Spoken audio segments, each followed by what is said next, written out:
Dans le cadre de la commémoration de la Journée internationale du bénévolat, l'ONG Action bénévole du Bénin International a organisé le lundi 5 décembre 2016 une journée de réflexion sur le bénévolat associatif au Bénin. Cet atelier de réflexion a eu lieu à la maison de la société civile et a connu la présence de beaucoup de cadres des OSC. La création de Action bénévole du Bénin, j'ai pris l'engagement de servir bénévolement. Voilà, merci.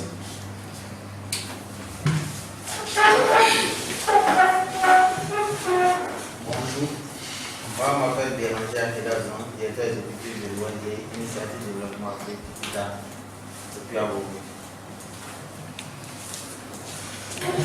Moi c'est Chris Avantier, chef du programme ONG Abobo. Moi je m'appelle Amiso Adonis, je représente l'ONG Santé Développement. Ça vous reçoit Bonjour,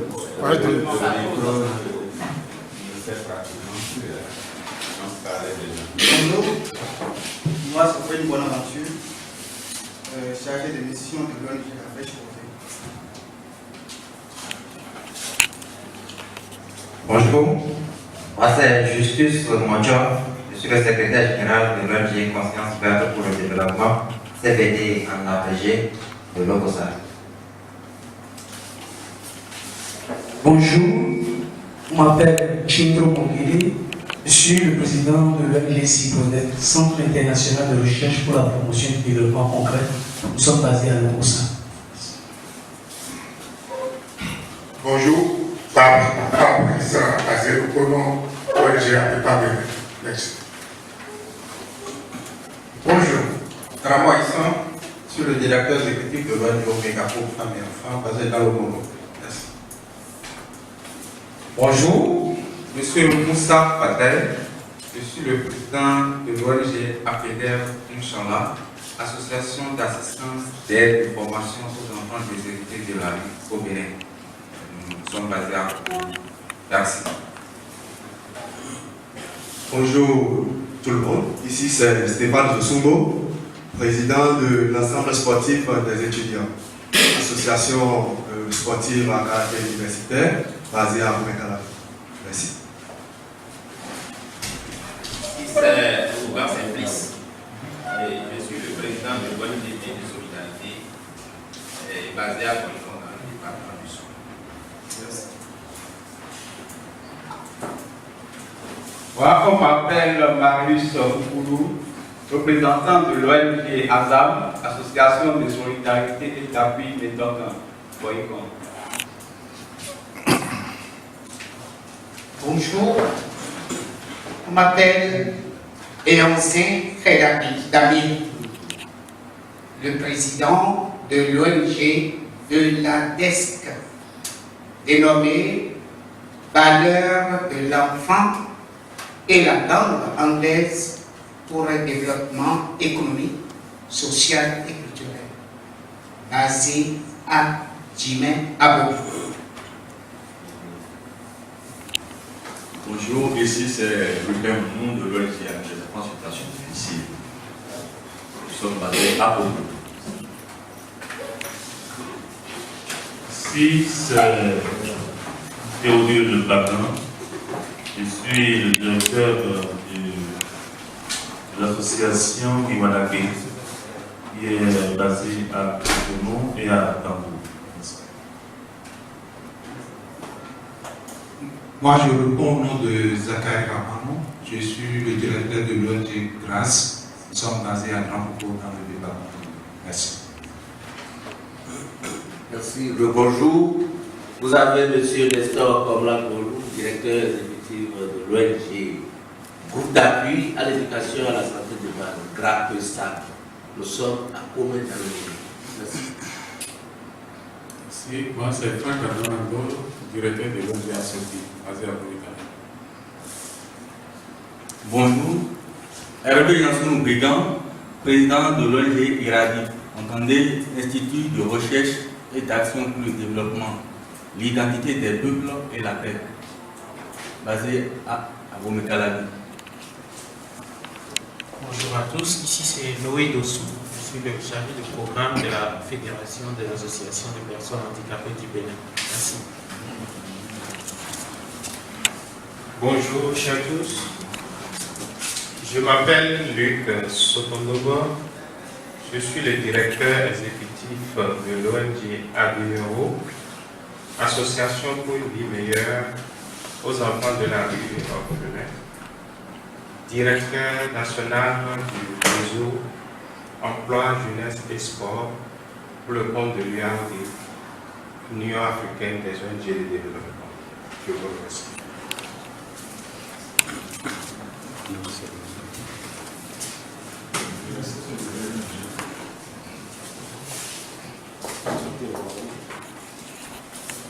Monsieur Mewa Georges, président local de la Croix-Rouge à Cancun.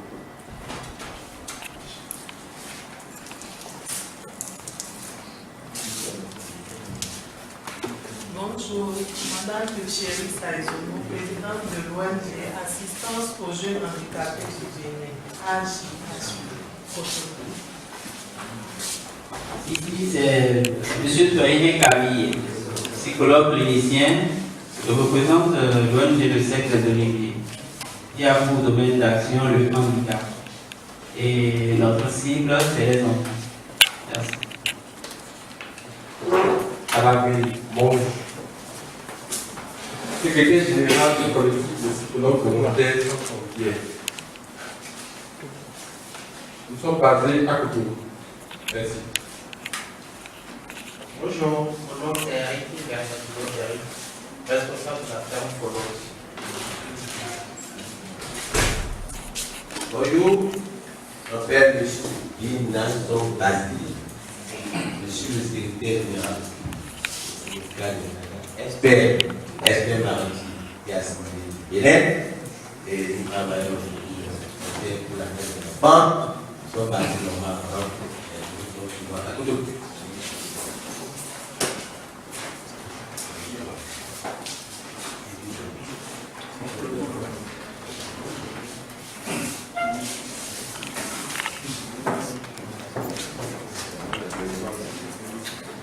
Bonjour, je m'appelle Bossou Tanguy. Je suis le vice-président de l'ONG Action Bénévole du Bénin.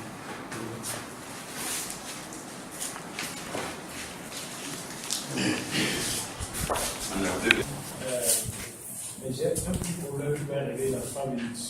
Quand je réussis circuit et je ne retrouve pas le fichier. Donc dans 2 minutes, je remets en copie et je reviens au point. En relation avec une personne, donc il apprend à ne pas vivre seul. Et c'est l'une des raisons pour lesquelles certains pays promeuvent le volontariat. Il faut que les leurs entrent en relation avec pour pouvoir survivre.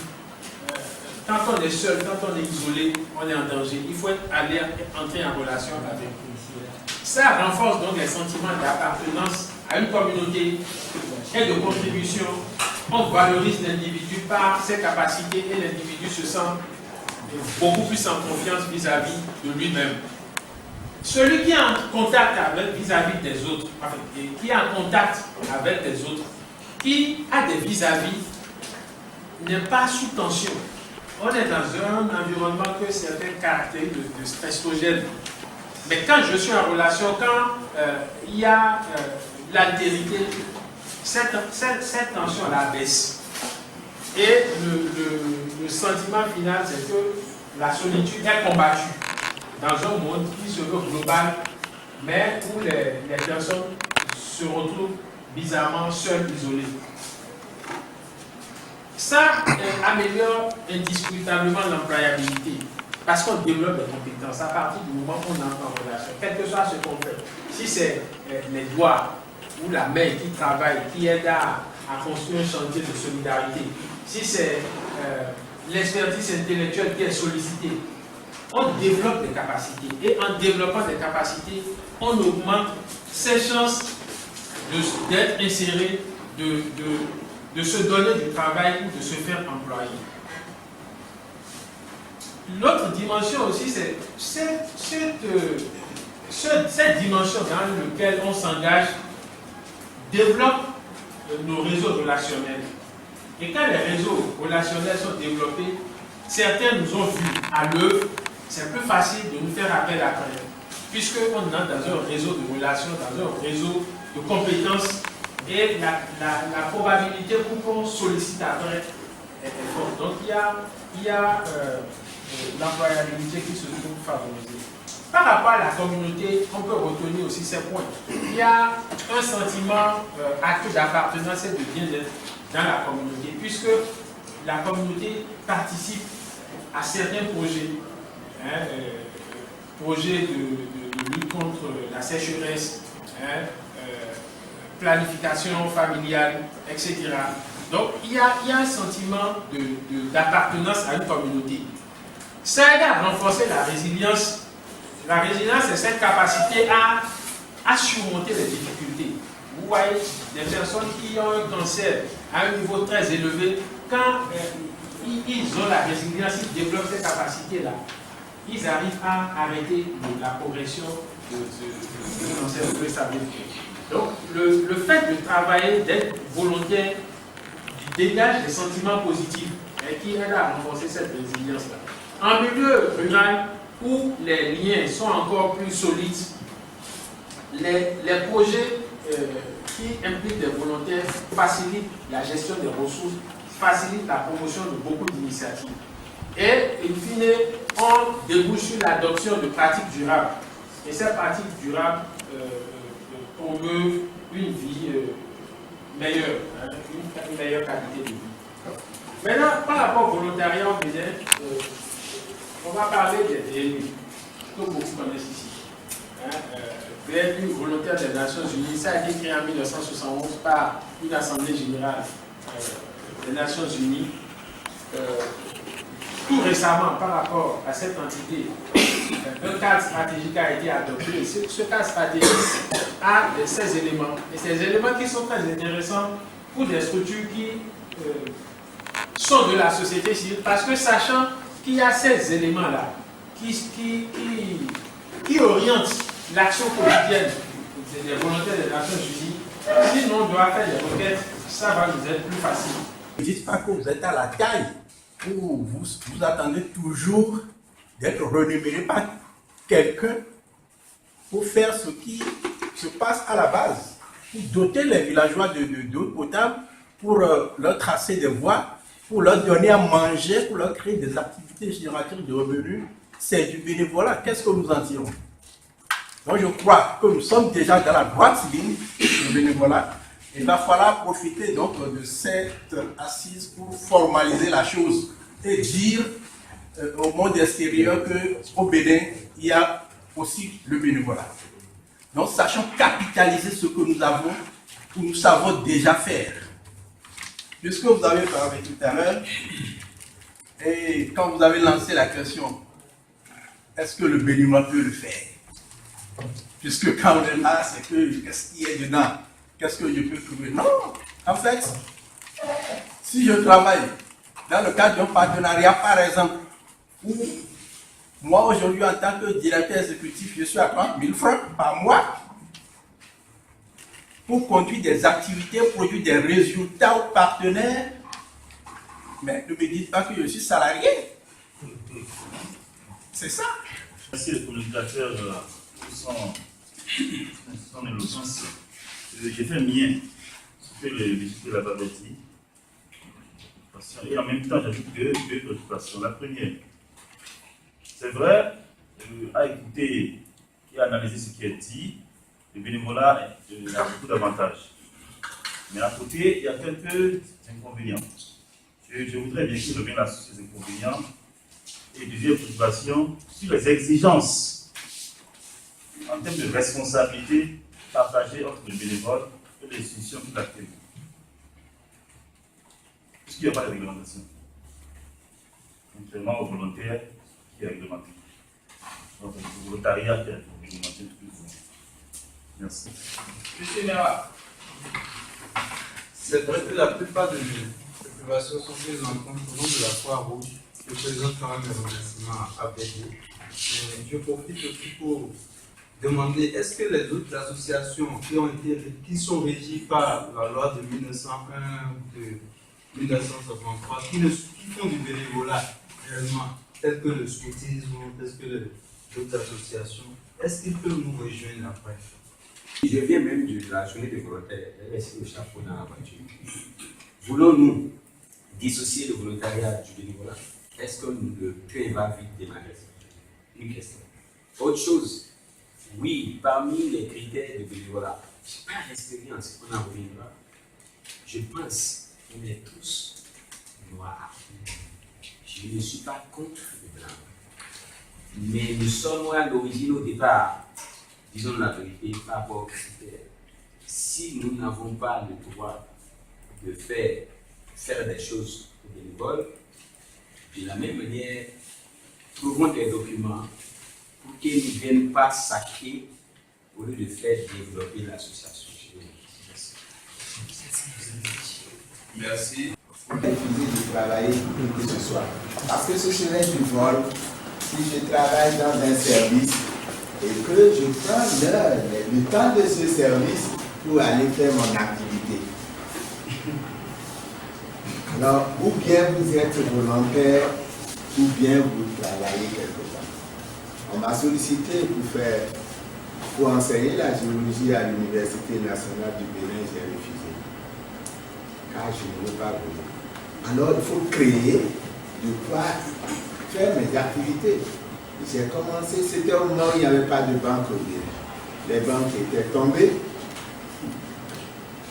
Il faut aller chez eux. Il faut chercher des experts chez eux. Bon, est-ce que c'est seulement... Si c'est intellectuel et qu'on doit chercher chez eux, parce qu'il y a, comment on appelle, Pierre Berger Patombi, du Brésil, qui est venu faire le pas en 64 à Kétou, et qui est devenu une référence aujourd'hui de la culture africaine. Et nous apprenons des gens. Ça, c'est positif. Mais si les gens doivent venir chercher ces connaissances pour mieux nous servir, il faut faire attention. Donc nous devons faire très attention, faire beaucoup d'attention pour accueillir nos amis qui viennent. L'histoire des Yoruba, vous l'avez écrit même sur les plantes, la sorcellerie, tout ça. Celui qui l'a mieux défini, c'est pas Tommy Pierre Berger. Un Français, donc brésilien, il est mort, maintenant il y a la fondation. Donc c'est dit qu'un volontaire qui vient, bénévole qui vient, peut beaucoup nous aider.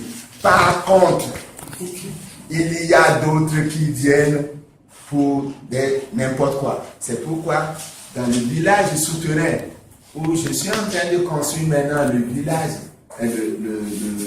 la cité de la Renaissance africaine, je ne permets pas à n'importe qui de rentrer. Car eux, ils peuvent venir. Ils sont très développés. Ils viennent, ils jettent un petit truc comme ça dedans. Alors, tout ce que toi tu fais ici dans ton couvent, dans ton truc là, lui voit ça là-bas. Et tu n'es rien. Ils contrôlent tout. Vous savez ce qui est arrivé au président qui est dans le temps? Quand il criait révolution, révolution, révolution, je ne sais pas comment ils se sont arrangés pour aller glisser quelque chose chez lui. Et un jour, pour lui dire qu'il est rien, on lui donne juste un petit CD. Et on dit, va regarder, quand il l'a vu même quand il se couche dans sa chambre avec sa femme. Tout ce que lui, c'est que c'est secret. C'est ce jour-là que je me suis dit. Donc, si les gens peuvent venir filmer même chez moi, tout ça, alors donc il faut que vous mettiez dans cette préoccupation. Ils viennent nous aider, ça nous plaît. Si on s'organise bien, on va être bien lancé. Et ne prenez pas l'idée seulement c'est canadien, allemand. Mettez dans vos préoccupations tout ce qui est volontariat. Et on sait que nous autres, quand il y a quelque chose dans ce domaine, spécialisons-nous. C'est que si on vous voit, on peut avoir des informations sur ça. Et vous aussi, vous pouvez avoir votre œil pour dire attention, faites ceci, faites cela, s'ils viennent, faites ceci. Là. Donc mettez ça dans vos préoccupations pour que l'Afrique puisse vraiment bénéficier. Parce que eux aujourd'hui, ils ont la technologie qui est là, qui ne fait plus rien. Ils ont des ressources humaines qui sont là, qui ne font rien. Les gens sont là, ils sont ingénieurs, ils sont qualifiés, bien intelligents, mais ils n'ont pas de travail, mais l'État leur paie le salaire par. Donc ils mangent. Mais ça ne suffit pas, ils veulent faire du travail. Alors nous, réveillons-nous pour utiliser ça. Et nous avons ça, et nous devons utiliser. Mais si nous-mêmes ils viennent, s'ils viennent et qu'on n'est pas organisé, on n'est pas bien structuré, ils vont venir, on est en train de faire encore plus de temps avec eux. Comment on appelle ça là? Adi. Avec les années pour regarder, pour chercher femmes, pour n'importe quoi comme ça. Et l'Afrique va laisser, ce n'est pas le souhait. Donc il faut bien utiliser parce qu'ils sont tous disponibles maintenant. L'Europe, l'Occident, dans son entier, il faut se préparer pour envoyer, pour utiliser ces cadres qui dorment, qui n'ont pas de travail, mais qui sont souffrants parce qu'ils ont de l'argent, parce que les salaires, ils ont des salaires. Tout ça, mais ils sont souffrants parce qu'ils n'ont pas de travail. Ça aussi, c'est un ennui. Donc, ils sont en train de réfléchir comment nous les envoyer. Donc, apprenons à les recevoir judicieusement. Je vous remercie. Merci.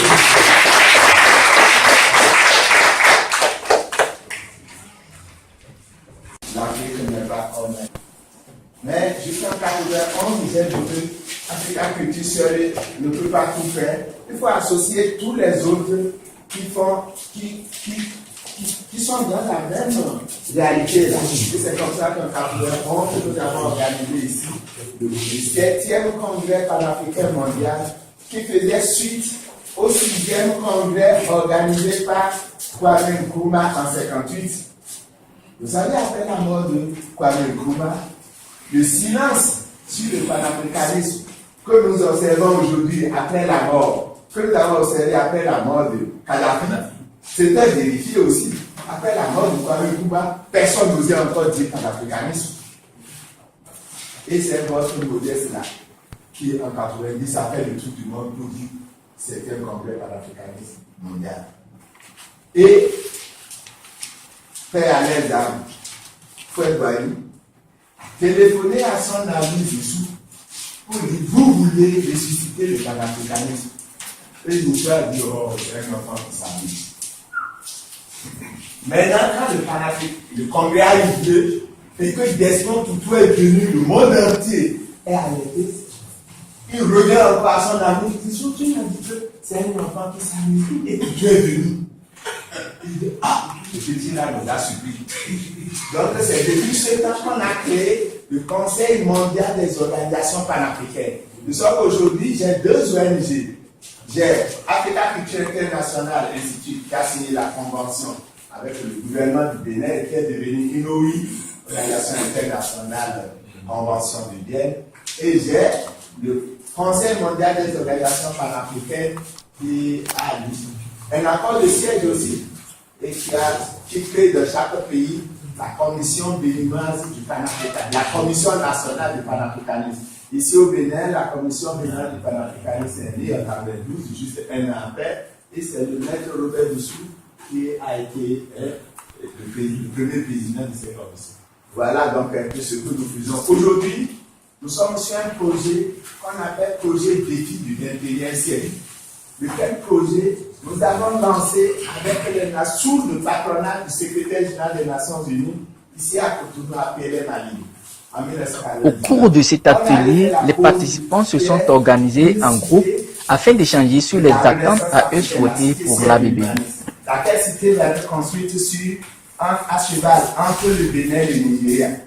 300 000 hectares au Bénin, 300 000 hectares au Nigeria.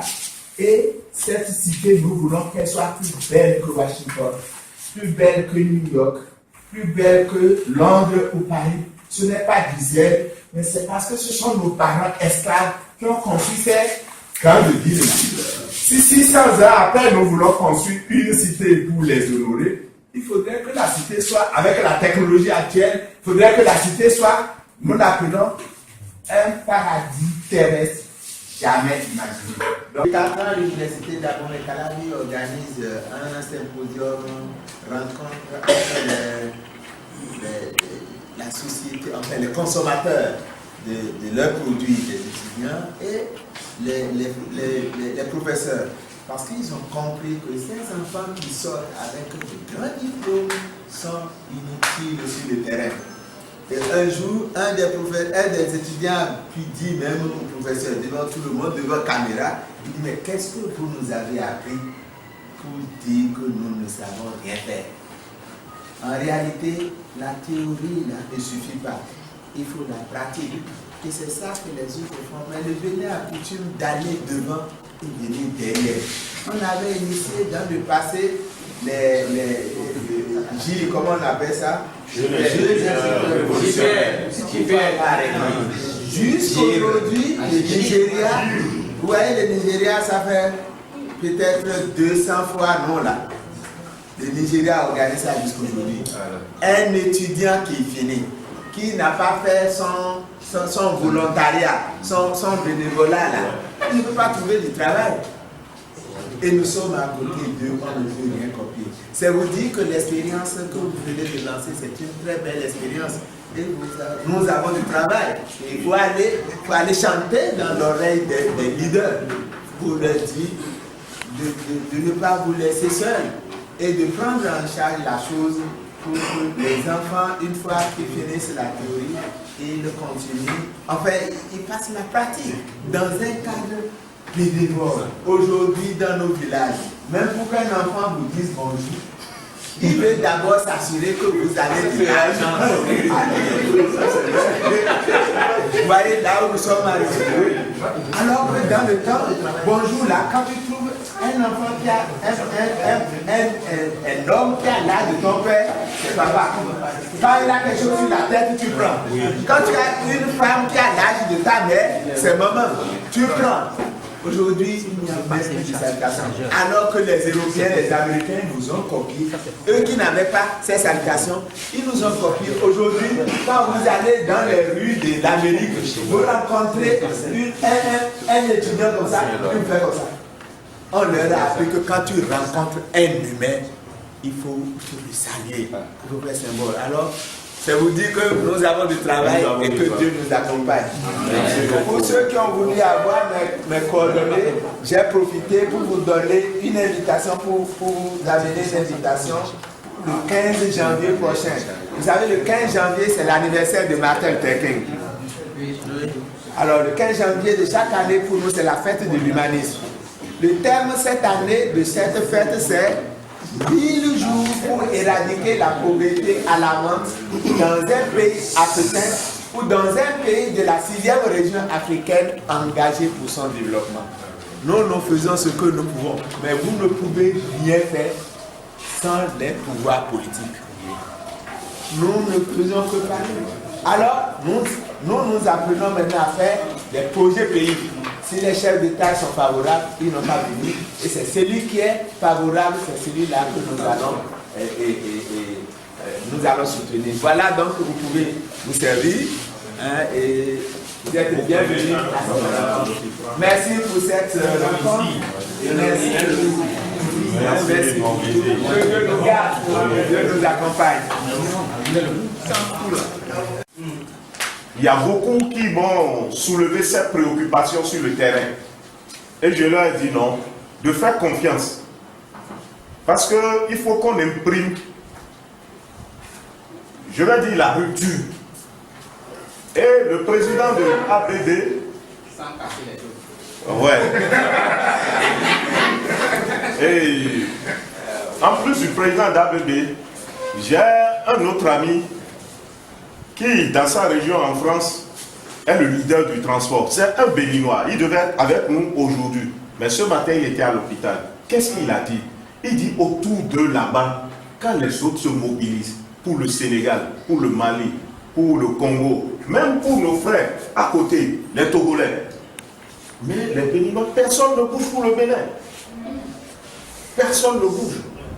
Donc, il faudrait qu'au sein de cette plateforme que nous venons de mettre en place, qu'on travaille en synergie. Dans les discussions hors plénière tout à l'heure, j'ai été heureux d'entendre les ONG d'Abomey disent, dès qu'ils vont arriver sur place, c'est sûr qu'il y a des ressources humaines que telle ONG a et que l'autre n'a pas. Là, ils vont s'échanger les choses et puis travailler ensemble. C'est ce qu'il nous faut. Mais le fait de se recroqueviller, toi seul, on ne peut rien. Seul on ne peut rien. Et je pense, au nom du président du conseil d'administration, vous pouvez compter sur ABB. Et on va faire beaucoup de choses ensemble. Les formations. On peut même mobiliser des financements pour les ONG. Et c'est déjà en cours. Et un simple exemple. Il y a eu un financement qui a été mobilisé par une béninoise pour le Bénin. Son papa est ici. Elle appelle son papa, j'ai tel montant pour une OSC au Bénin. Le papa qui lui dit, je ne te le conseille pas. Parce que ces gens, ils ne sont pas sérieux. Faisons ensemble pour que, au sein de cette plateforme-là, nous montrons vraiment que c'est des ONG professionnels. On connaît les problèmes que nous avons sur le terrain. La comptabilité, les audits, ça c'est des problèmes réels. Problèmes de formation. Aujourd'hui, les partenaires demandent les bilans certifiés. Voilà. Donc par le bénévolat, des gens peuvent arriver dans votre OSC, des experts comptables, travailler sur le bilan et le certifier. Donc nous avons beaucoup de choses à faire ensemble. Les diagnostics. Nos institutions, il nous faut des diagnostics. Parce que ce que les employés disent du président, du directeur exécutif, du président, ce qui se passe, il faut qu'on arrive à faire des diagnostics institutionnels. Ce qu'on ne fait plus. Les planifications stratégiques. Je pense qu'avec ABB, on va bénéficier de toutes ces formations. Et d'autres Béninois se sont joints au président de ABB pour nous accompagner parce qu'ils sont compétents. Et ils sont dans des structures de renommée à l'extérieur. Et ils sont prêts pendant leurs vacances à venir donner des formations. Donc, je n'ai plus les mots pour dire le reste.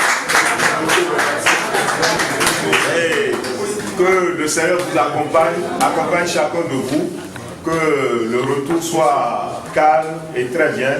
Je vous souhaite bon retour dans vos familles respectives. Merci. Donc on prend la photo de famille et notre déjeuner. Notons que cet atelier a débuté à 9h et a pris fin à 17h. Il n'a pas été fait que de réflexion, mais aussi de restauration et de distraction.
Qui n'avance pas, recule.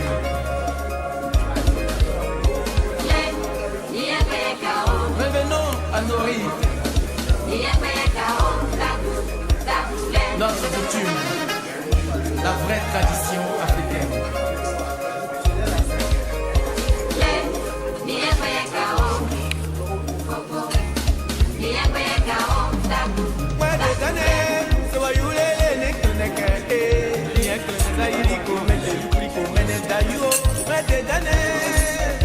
Tu mangeras pas ça. C'est quand on t'aime mon fils.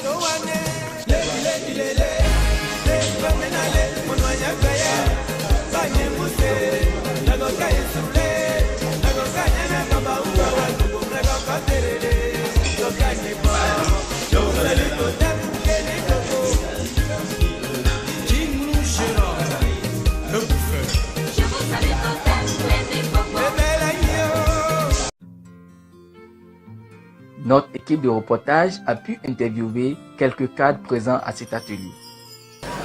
Merci beaucoup. Moi, c'est Adolphe Apovo. Je suis actuellement président de l'association citoyenne des rues Bénin. Je m'occupe des enfants de la rue, comme le nom l'indique. J'ai été vraiment très motivé à participer à cette séance, cette grande journée de réflexion, parce que par le passé, j'ai aussi fait des années de bénévolat et je sais ce que j'ai récolté. Et donc, quand j'ai vu une association de ce genre ABB, je me suis rappelé de l'UMC qui aussi faisait venir des étudiants du Canada par le passé, mais qui a disparu un peu dans le temps. Donc pour moi, c'est une manière encore de se resserrer les liens, de réveiller le sens de bénévolat qui existe déjà à l'interne dans notre propre pays, autour de nous, et se mobiliser pour vraiment accueillir ces personnes de bonne volonté qui veulent vraiment venir nous soutenir pour que nous sortions de la précarité au Bénin. Donc pour cette initiative, je me trouve très content, les mots me manquent et je suis aussi volontaire à la Croix-Rouge, donc c'est mon affaire en fait. Donc, je suis plein dans mon domaine et je ne ménagerai qu'un effort pour ne pas rester derrière ses amis. Donc je suis membre à part entière et je soutiendrai les actions de cette association ABB maintenant et toujours. Au cours de cette journée de réflexion que nous avons passée ensemble, c'est vrai que nous savons ce que c'est que le bénévolat, mais avoir toutes les communications qu'il y a eu autour, nous avons compris que c'était des notions superficielles. Donc, cette journée de réflexion a amélioré nos connaissances en matière de bénévolat. Et je pense que c'est une opportunité pour nous les ONG. Et nous sommes appelés donc à saisir cette opportunité pour renforcer nos activités donc, sur le terrain. Parce que le bénévolat, tel que c'est développé, ça va permettre donc aux différents ONG merci beaucoup, merci. de profiter donc de la présence non seulement des bénévoles étrangers, mais aussi des bénévoles nationaux pour renforcer donc nos compétences. Vous voyez, donc c'est aussi une opportunité pour pouvoir mobiliser les ressources. Donc voilà un peu ce que je peux dire par rapport à tout ce que nous avons à faire. Donc disons que les recommandations aussi, nous avons aussi formulé beaucoup de recommandations et je pense que la mise en œuvre de ces recommandations vont permettre donc à ABB aussi d'atteindre les différents objectifs. Voilà. Donc voilà en gros ce que je peux. Vous avez constaté avec nous que l'intérêt était général. Et je souhaite que cet intérêt qui a fait que tous ceux qui sont venus de loin, du Zou, du Mono, alors que le plus souvent ils ont des problèmes à régler quand on les invite à de pareils ateliers, ils disparaissent pour ne revenir qu'à la fin de la séance. A contrario, aujourd'hui, ils n'ont pas bougé d'un pouce et la participation était totale. Chacun veut bien comprendre le bénévolat, comment on en profite, les avantages, et même s'il y a des inconvénients, comment on peut les éviter. Autant de questions qui montrent l'intérêt et l'engagement des gens. Je voudrais féliciter le président de ABB, les membres du conseil d'administration pour cette heureuse initiative. Et comme l'ont demandé les participants, il faut que nous prenions les dispositions pour que l'handicap fondamentale qui est la culture du social, la culture de la solidarité qui est un véritable problème au Bénin, nous puissions trouver les moyens de les corriger à travers déjà ceux qui sont là pour qu'ils comprennent et progressivement changent le mental de l'intérêt premier, c'est-à-dire pécunier, et que nous préparions aussi la génération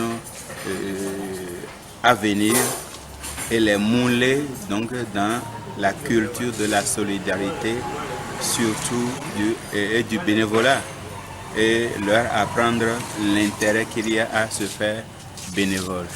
Donc je vous remercie, nous restons à votre disposition et tous les autres aussi pour que longue vie et du succès soit la finalité, donc les résultats de ABB. C'est une très belle journée que des organisations non gouvernementales se retrouvent pour échanger par rapport au bénévolat. C'est une très bonne chose. Il faut saluer l'initiateur parce que rien ne se gagne sans le bénévolat. Même dans nos familles, un enfant qui a appris seulement à travailler pour un profit va regretter quand il sera indépendant lui-même. On ne fait bien sa propre chose que lorsqu'on a la volonté d'aider les autres à réaliser, à participer à la réussite des autres. Donc c'est une très belle journée.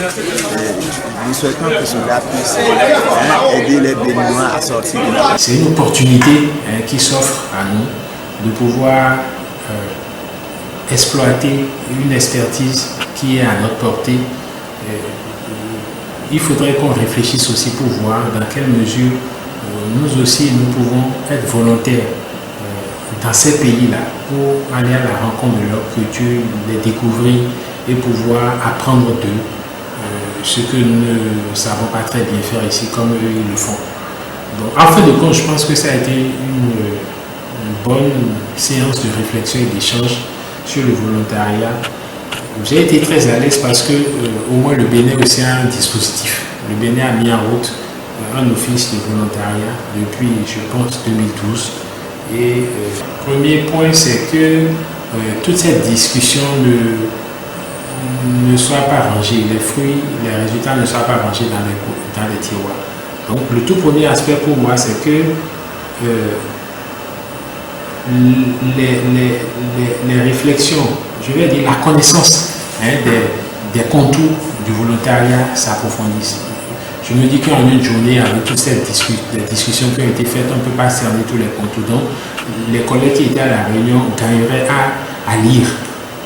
Il y a par exemple le rapport de France Volontaire sur le volontariat. Il y a beaucoup d'autres documents. Il y a les rapports de l'Office béninois. Bref, je pense qu'il faut que les gens lisent. Ensuite, que par rapport à leur association, qu'ils s'identifient vraiment s'ils ont besoin de volontaires et en manifestent le désir. Et dans un troisième temps, commencer aussi à voir les dispositions à mettre en place pour que le volontariat ne se joue pas dans un seul sens.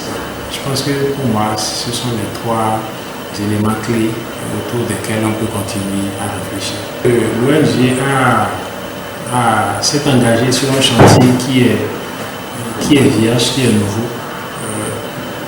Bon, il y a beaucoup d'associations essentiellement étrangères qui sont sur les questions de volontariat, mais il n'y a pas, de mon point de vue, à ma connaissance, une association nationale qui s'intéresse à ce volet-là. Donc je pense que toutes les réflexions qui ont été faites, les inquiétudes des participants par rapport au dispositif législatif à promouvoir ou à envisager pour mieux gérer le secteur, je pense que l'ONG a du travail dans ce sens-là. Et puis je trouve que c'est une belle opportunité, un champ, comme je l'avais dit, intéressant, innovateur, auquel elle commence par s'intéresser. Moi, je lui souhaite tout le courage et tout le soutien de la maison si on était sollicité. Je veux remercier le Dieu puissant qui nous a aidés durant toute cette journée parce qu'il a dit Je suis l'alpha et l'oméga. C'est lui le début et la fin. Donc, on peut se dire que c'est lui qui a commencé avec nous et qui a terminé avec nous. On lui rend grâce. Et on remet tout en ses mains. Et les attentes des autres ONG, le président de l'ONG qui l'aide pour cette initiative et qui nous aide tous. Cette journée de réflexion a été une réussite totale et je remercie le bon Dieu qui a su donner cette initiative à mon grand frère Arnaud Bossou et beaucoup de courage, que Dieu puisse l'accompagner, qu'il puisse avoir les moyens nécessaires pour que ABB puisse vraiment décoller, que les attentes des autres ONG de ABB puissent être atteintes. Je vous remercie.